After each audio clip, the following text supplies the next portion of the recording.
السلام علیکم ورحمۃ اللہ وبرکاتہ۔ ناظرین، سورۃ النساء کی 163 آیت نمبر سے لے کر 168 آیت نمبر تک قرآن مجید کی آیت اور ترجمہ تشریح پر بیان کرتے ہیں مختصراً۔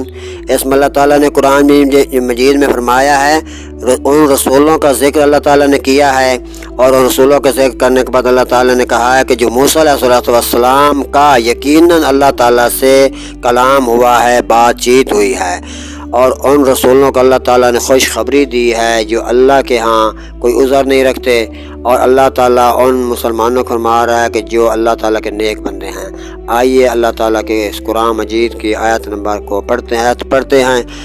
بسم اللہ الرحمن الرحیم۔ شروع کرتا اللہ تعالیٰ کے نام سے جو بڑا مہربان نہایت رحم کرنے والا ہے۔ وَرُسُلًا قَدْ قَصَصْنَاهُمْ عَلَيْكَ مِنْ قَبْلُ وَرُسُلًا لَمْ نَقْصُصْهُمْ عَلَيْكَ، اور رسولوں کو جن کا ذکر آگے ہم تم سے پہلے فرما چکے ہیں، اور ان رسولوں کو جن کا ذکر تم سے نہیں فرمایا۔ وَكَلَّمَ اللَّهُ مُوسَىٰ تَكْلِيمًا، اور اللہ نے موسیٰ علیہ السلام سے حقیقتاً کلام فرمایا۔ رسولا مبشرین ومنذرین لئلا یکون للناس علی اللہ حجۃ بعد الرسل، اور رسول خوشخبری دیتے ہیں اور ڈر سناتے ہیں کہ رسولوں کے بعد اللہ تعالیٰ کے یہاں لوگوں کو کوئی عذر نہ رہے۔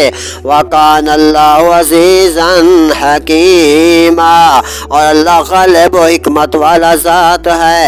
لَٰكِنِ اللَّهُ يَشْهَدُ بِمَا أَنزَلَ إِلَيْكَ أَنزَلَهُ بِعِلْمِهِ، لیکن اے محبوب اللہ اس کا گواہ ہے جو اس نے تمہاری طرف اتارا وہ اس نے اپنے علم سے اتارا۔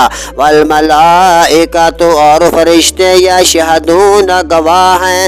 وکفیٰ باللہ شہیدا، اور اللہ ہی کی گواہی کافی ہے۔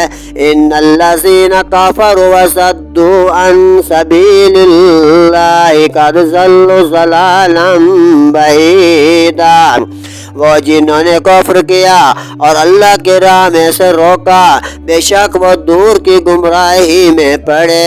ان الذین کفروا وظلموا لم یکن اللہ لیغفر لهم ولا لیہدیہم طریقا، جنہوں نے کفر کیا اور احد سے بڑھے، اللہ ہرگز انہیں نہ بخشے گا اور نہ انہیں کوئی راہ دکھائے گا۔ صدق اللہ العظیم، صدق الرسول النبی الکریم۔